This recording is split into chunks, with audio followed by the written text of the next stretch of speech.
Comtoise Radio, l'actu dans les Vosges saunoises, Jean-Pierre Poinceau. Bonjour, la DSL prend sa retraite, la fibre prend la relève. Vous avez déjà entendu le slogan et la fin programmée de la DSL approche. Un sujet sur lequel Jacques Dehay, président de la communauté de communes du pays de Luxeuil, souhaite attirer l'attention. Alors le sujet de la fibre est un sujet très important. Il faut vraiment qu'il y ait une vraie communication de fait par Haute-Saône Fibre, c'est fait, mais aussi nous les élus.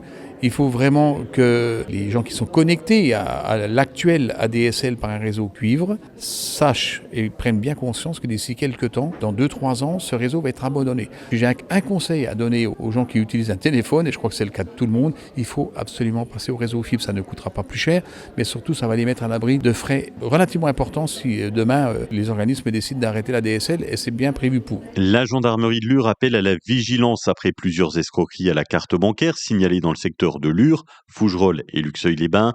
Les victimes, souvent âgées, reçoivent un faux SMS prétendant venir du service antifraude de leur banque, annonçant un débit de 800 €.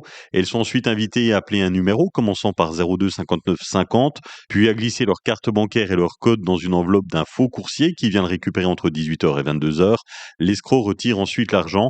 La gendarmerie rappelle qu'il ne faut jamais transmettre sa carte ni son code secret et qu'en cas de doute, vous contactez votre banque ou composez le 17.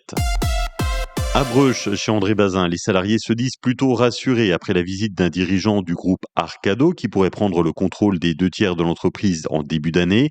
Olivier Paget, représentant d'Arcado, est venu rencontrer les équipes et les représentants du personnel. Il a assuré qu'aucun poste ne serait supprimé si le projet se concrétise avec Eureden, l'actuel propriétaire de la société haute-saunoise. Arcado, spécialisé dans la charcuterie de terroir, s'intéresse notamment au savoir-faire et à la capacité de production de la société André Bazin, qui emploie environ 400 personnes à Breuch. Les salariés, encore marqués par le départ récent de leur directeur Philippe Wagner, disent aujourd'hui vouloir faire confiance à ce nouveau partenaire. Une journée de préparation était organisée à la mission locale de Luxeuil pour le prochain job dating de la BA 116, prévu mercredi 5 novembre. Une vingtaine de jeunes ont pu échanger avec l'adjudant Émilie du Centre d'information et de recrutement des forces armées. Objectif, les aider à préparer leur rencontre avec les recruteurs militaires. L'armée de l'air recrute des jeunes de 17 à 30 ans sans condition de diplôme particulière. Ça va du soldat du rang à l'officier selon le niveau de formation. Prochaine réunion d'information prévue demain, mardi à 13h30 à la mission locale de Luxeuil. Inscription obligatoire auprès de la mission locale ou du CIRFER Besançon. À l'EHPAD de Sceaux, les résidents ont reçu une visite pas comme les autres, celle de Lumpy, un poney de 200 kilos, accompagné de son jeune maître Hugo, 12 ans. Guéri d'une leucémie aiguë après 5 années d'hospitalisation, Hugo voulait partager un moment de joie avec les aînés. Passionné par son poney depuis l'enfance, il a réalisé ce rêve avec l'aide du personnel de l'établissement. Lumpy a même pris l'ascenseur pour rencontrer les résidents dans leur chambre. Une visite pleine d'émotions, marquée par la tendresse et la complicité entre l'animal et les pensionnaires. À Ronchamp, la chapelle Notre-Dame-du-Haut entre dans une nouvelle phase de travaux à partir d'aujourd'hui. Première étape, installation des échafaudages le long du mur de lumière côté sud du bâtiment.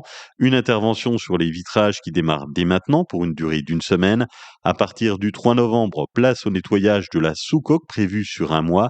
Objectif, retirer les salissures accumulées, poussière et fumée de cierge grâce à un nettoyage laser tout en conservant les traces d'origine voulues par le Corbusier. Dernière étape, la réfection de l'étanchéité du toit après la découverte de décollements. Un chantier minutieux mené par phase pour préserver l'accès au site emblématique tout au long des travaux. À Lure, la 33e Bookimania ouvre ses portes de vendredi à lundi à l'espace du Sapeur. Sur plus de 800 mètres carrés, les amateurs de lecture pourront chiner des dizaines de milliers de livres, romans, BD, mangas, livres pour enfants, guides de voyage, ouvrages en langue étrangère, cuisine, ésotérisme, bref, vous l'avez compris, il y en aura pour tous les goûts.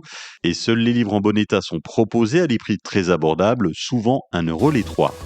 Des nuages et un peu de pluie dans les Vosges saunoises avec 11 degrés au mieux aujourd'hui, 10 à Lure, Amblans-et-Velotte, Sceaux, Valleroy-le-Bois, 10 à Saint-Loup, Luxeuil, Froide-Conche, 11 degrés à Vesoul. Demain, c'est un copier-coller de ce lundi avec 11 degrés au mieux. Belle journée sur Comtoise Radio.